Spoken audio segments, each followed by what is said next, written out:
Assalamualaikum warahmatullahi wabarakatuh. Perkenalkan, nama saya Tania Intan Pratama dengan NPM 18100000181.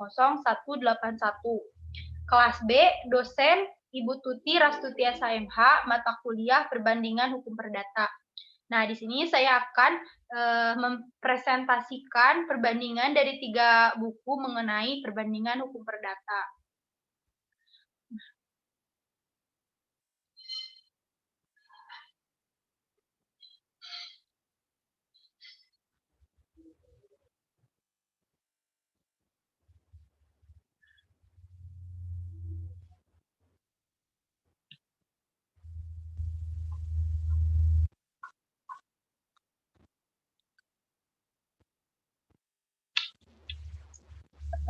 Yang pertama itu identitasnya, ada buku 1 yang judulnya Perbandingan Hukum Perdata Komparatif Sipil Law.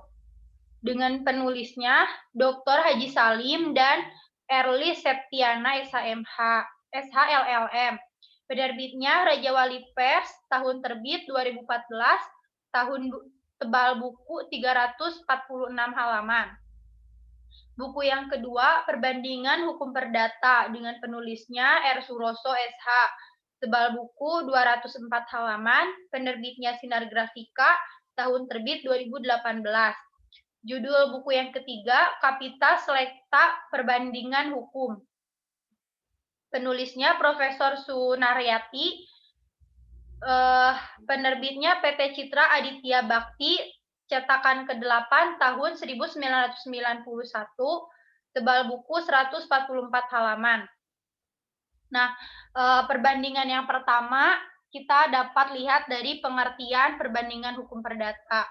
Dari bukunya Bapak Salim bahwa PHP atau perbandingan hukum perdata adalah metode atau cara untuk mengetahui perbandingan, perbedaan dan persamaan dari ketentuan-ketentuan hukum perdata yang berlaku di dalam suatu negara atau antara sistem hukum perdata antar negara yang satu dengan yang lainnya.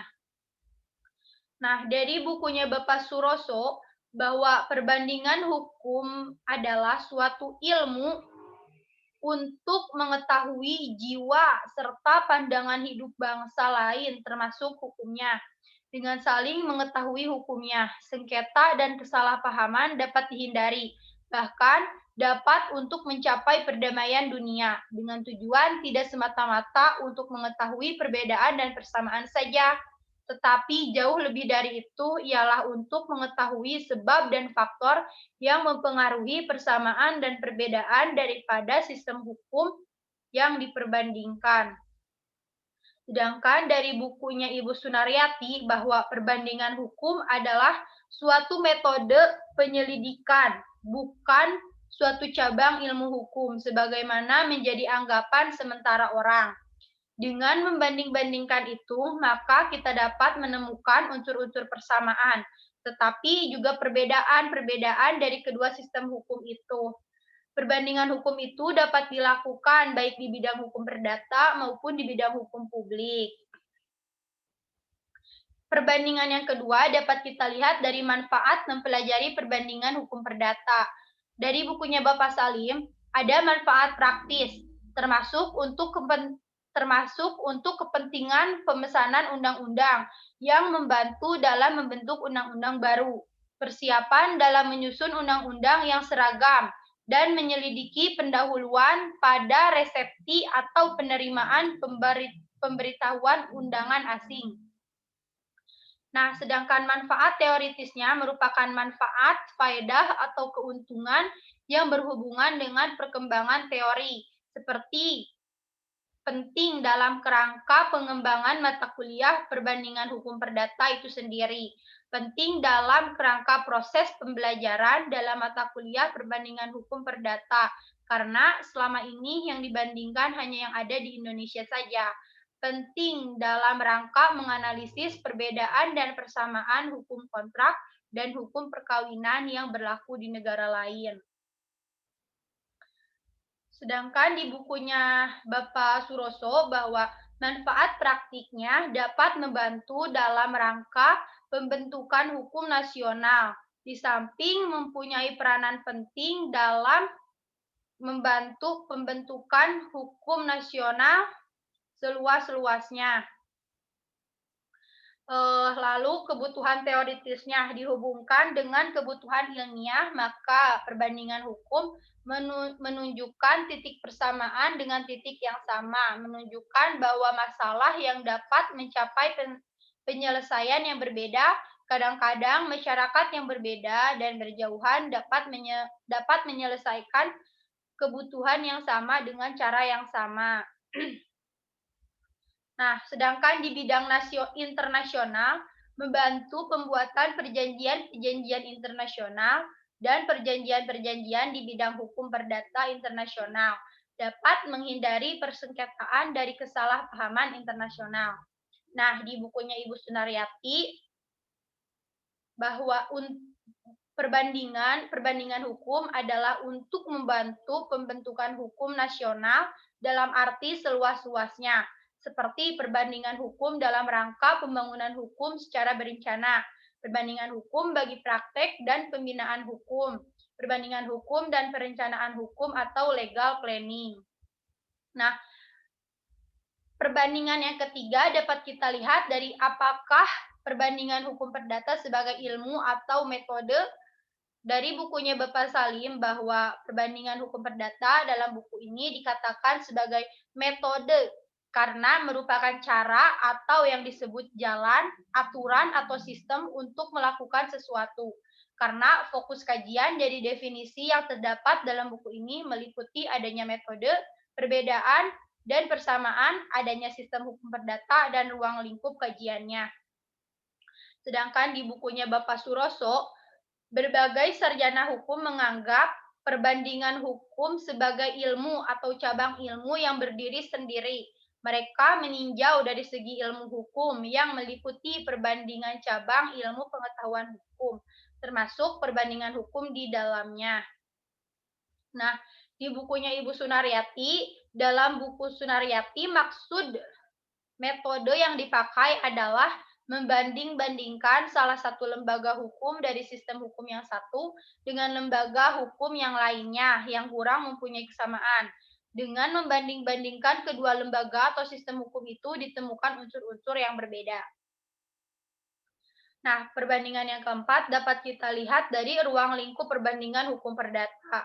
Di bukunya Bapak Salim, dalam buku ini ruang lingkup kajian perbandingan hukum perdata dibagi menjadi dua macam, yaitu kajian terhadap perbandingan hukum perdata yang berlaku dalam suatu negara dan kajian terhadap perbandingan hukum perdata yang berlaku antara negara yang satu dengan negara yang lainnya. Nah, sedangkan di bukunya Bapak Suroso, bahwa ruang lingkup yang dibahas oleh perbandingan hukum perdata adalah pertama, pengertian dasar perbandingan hukum perdata yang mencangkup segala segi perbandingan hukum perdata. Misalnya, apakah perbandingan hukum itu? Apakah tujuan perbandingan hukum perdata itu? Yang kedua, perbandingan hukum perdata secara umum yang membandingkan sistem-sistem hukum berbagai negara. Misalnya, antara sistem hukum Eropa daratan dengan Inggris atau Anglo-Saxon. Yang ketiga, perbandingan hukum perdata khusus yang membandingkan lembaga-lembaga hukum yang satu dengan negara lain atau di dalam suatu negara, misalnya antar lembaga hukum perkawinan Inggris dengan Jerman atau lembaga perkawinan hukum Bali dengan adat Minang. Nah, di bukunya Ibu Sunaryati, ruang lingkup perbandingan hukum perdata, dalam buku ini disimpulkan ada sistematika hukum sebagai sistem hukum adat, ada sistematika hukum sebagai sistem hukum Islam, dan sistematika hukum berbagai negara. Nah, selanjutnya perbandingannya dapat dilihat dari perbedaan sistem hukum. Nah, di bukunya Bapak Salim yang pertama ada sistem hukum civil law. Salah satu sistem hukum yang banyak dianut oleh negara-negara dunia yaitu sistem hukum civil law. Penyebab banyak negara yang menggunakan dan menerapkan civil law adalah karena sistem hukum ini telah dibuat dalam suatu kitab hukum yang disebut dengan kodifikasi. Istilah sistem hukum civil law berasal dari terjemahan bahasa Inggris, yaitu sistem hukum private atau sivil, kode Belandanya, yaitu Burgerrecht System, sedangkan dalam bahasa Jerman yaitu Zivilrecht System. 5 ciri sistem hukum ini, yang pertama, kodifikasi sistemnya. Yang kedua, adanya pembagian antara hukum publik dan hukum privat. Yang ketiga, metode berpikirnya deduktif. Yang keempat, hakim di dalam memutuskan perkara bersifat pasif. Dan yang kelima, sumber hukum yang utama adalah undang-undang.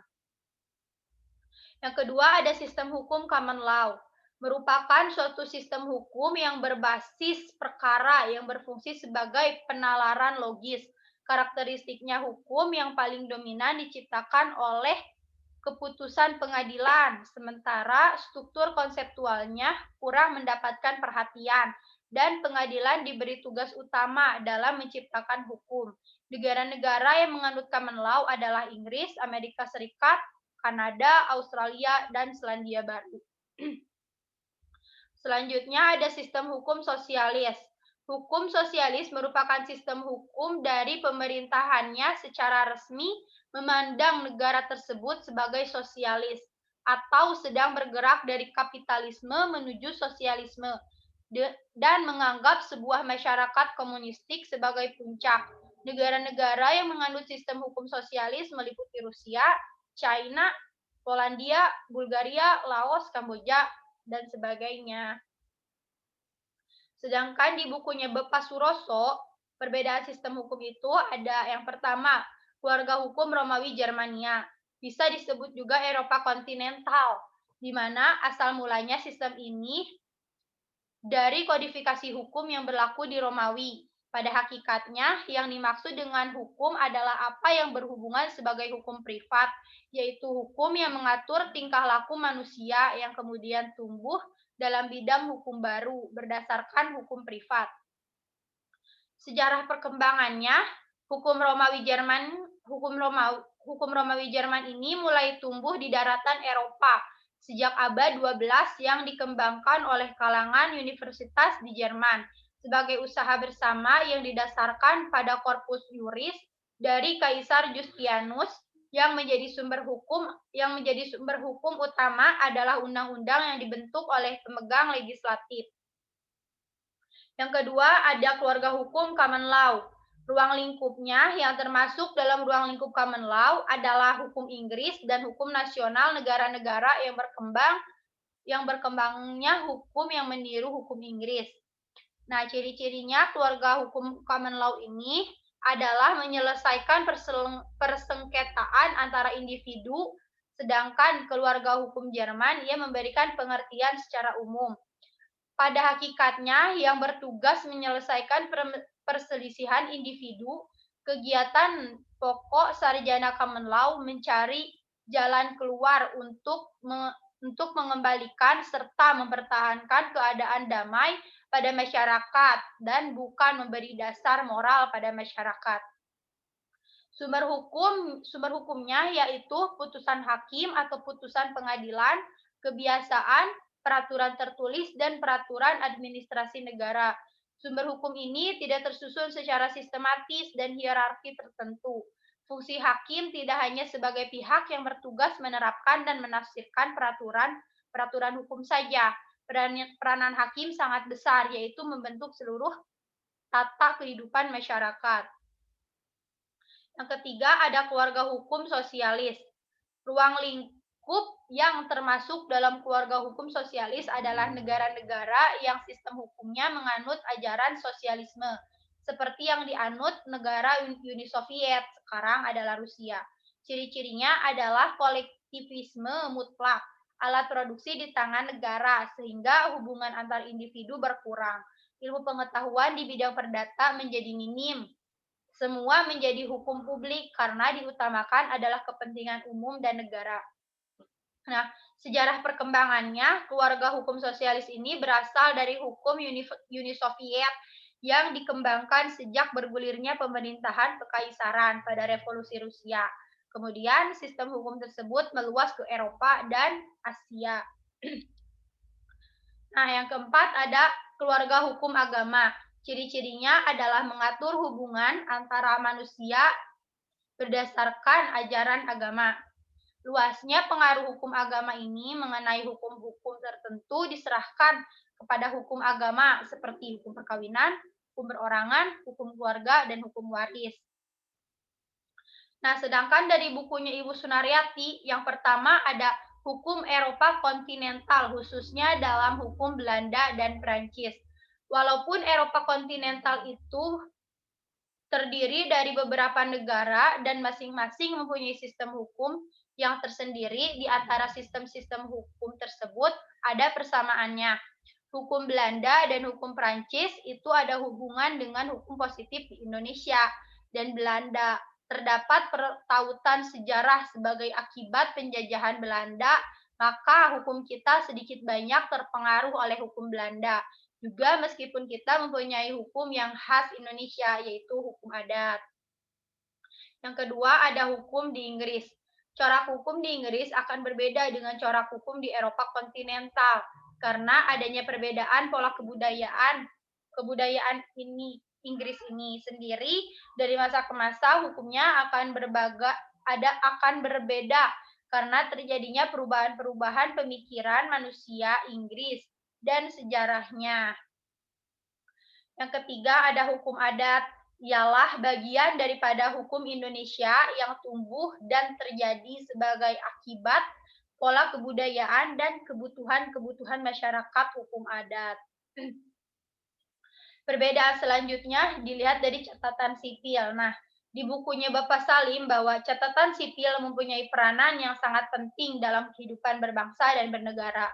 Karena lembaga ini akan berperan di dalam kerangka yang memberikan kepastian hukum tentang kelahiran, kematian, pengakuan anak luar kawin, perceraian, dan kematian. Jenis registernya daftar kelahiran, daftar pemberitahuan kawin, daftar izin kawin, daftar perkawinan dan perceraian, juga daftar kematian. Sedangkan di bukunya Bapak Suroso bahwa catatan sipil adalah catatan tentang peristiwa penting mengenai keperdataan seseorang, seperti kelahiran, kematian, perceraian, dan kematian juga lain sebagainya. Sama-sama mengatakan bahwa ada 5 daftar, yakni daftar kelahiran, daftar pemberitahuan perkawinan, daftar izin untuk menikah, daftar perkawinan dan perceraian, juga daftar kematian.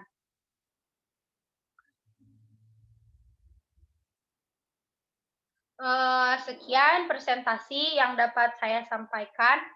Mohon maaf apabila ada kesalahan dalam presentasi saya. Billahi taufiq wal hidayah. Wassalamualaikum warahmatullahi wabarakatuh.